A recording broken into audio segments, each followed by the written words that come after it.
नमस्कार। गरुड़ द्वारा अमृत की खोज ये कहानी भी महापुराण से ली गई है। अपनी माँ को प्रणाम करने के बाद गरुड़ अमृत की खोज में निकल पड़ी। उनके पंखों की फड़फड़ाहट से सभी 14 लोग कांप उठे।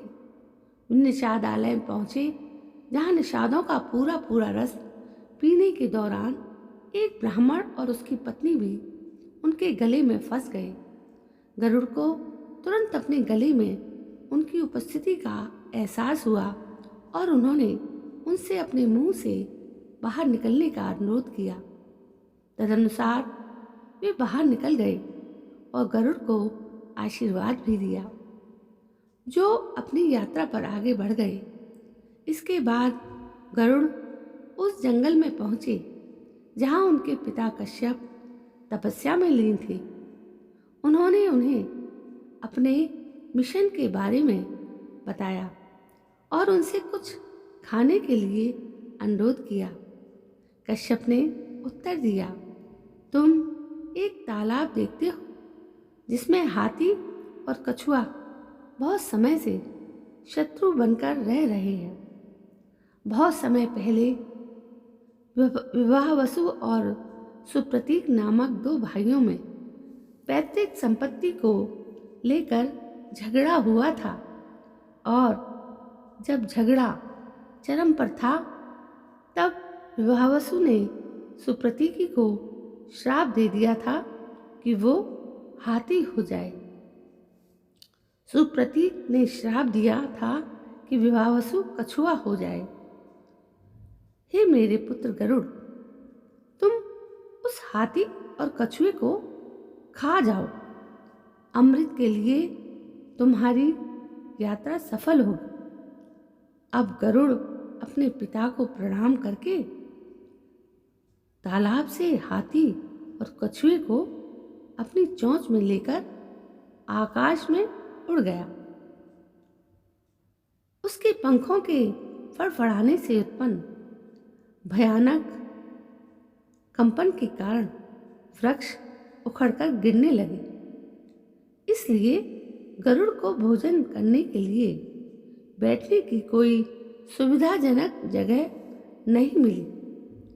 यात्रा जारी रखते हुए गरुड़ ने एक बड़ा वृक्ष देखा जिसकी शाखाएं 100 योजन के घेरे में फैली हुई थी।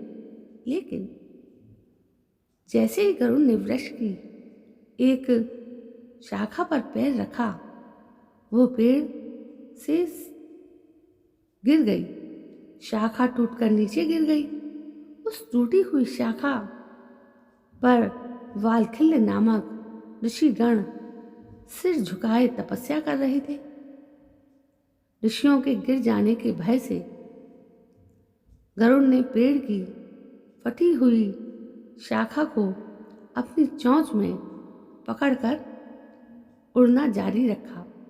लेकिन उन्हें ऋषियों के पास शाखा रखने के लिए कोई सुरक्षित स्थान नहीं मिला। इसलिए वे फिर से गंधमादन पर्वत पर आए और कश्यप से मिले, जिन्होंने वालखिल्यों से अपने पुत्र की ओर से क्षमा मांगी और उन्हें अपने उद्देश्य के बारे में भी बताया। वालखिल्य प्रसन्न हुए और वे उस स्थान से हिमालय चले गए। कश्यप की सलाह के कारण गरुड़ ने पेड़ की शाखा को एक निर्जन पर्वत शिखर पर रख दिया। गरुड़ ने वहीं हाथी और कछुए को खा लिया और वहां से देवलोक की ओर उड़ गए।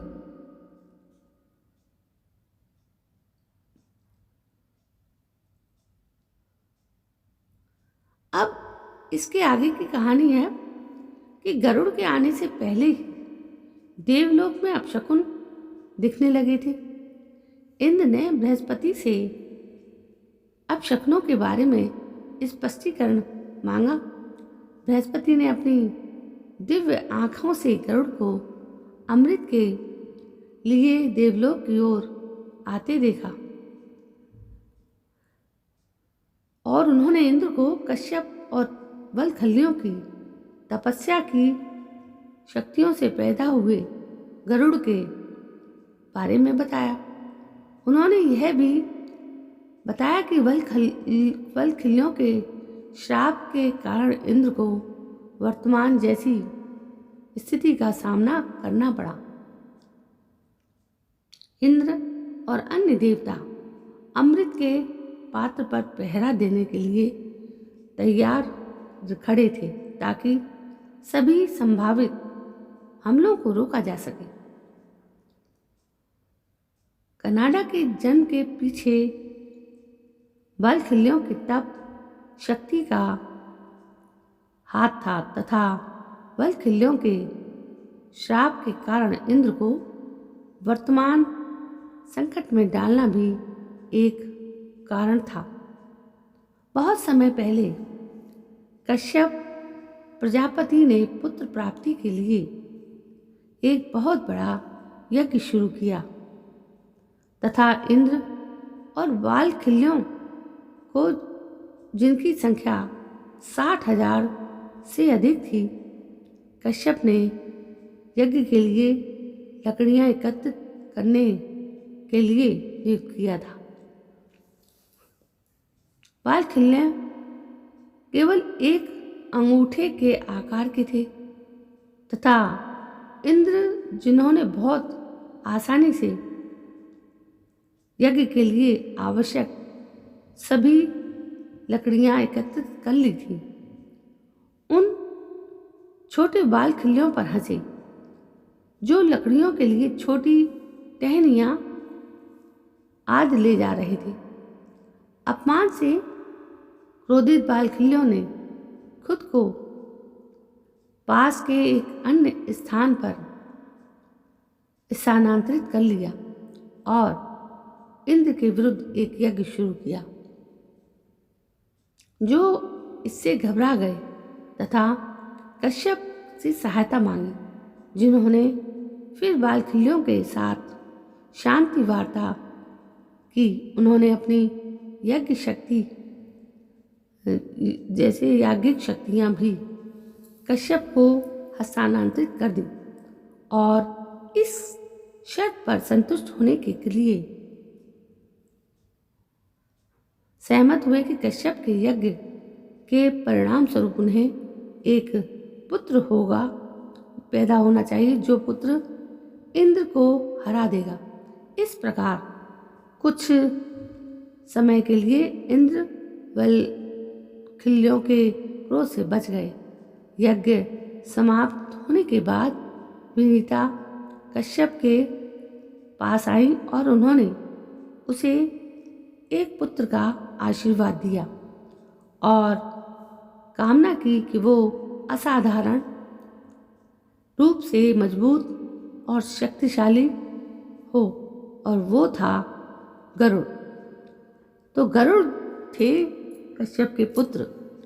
तो दोस्तों, ये थी एक कहानी जो महापुराण में प्रचलित है। आज इन कहानियों के जरिए मैं आप तक एक विलक्षण जानकारी प्रस्तुत कर पा रही हूँ। दोस्तों, कहानियाँ बहुत अद्भुत हैं।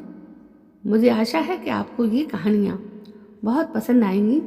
यदि पसंद आती हैं तो प्लीज़ मेरे इस चैनल को सब्सक्राइब करना ना भूलें। कल मैं फिर हाजिर होती हूँ एक और इस कहानी को लेकर।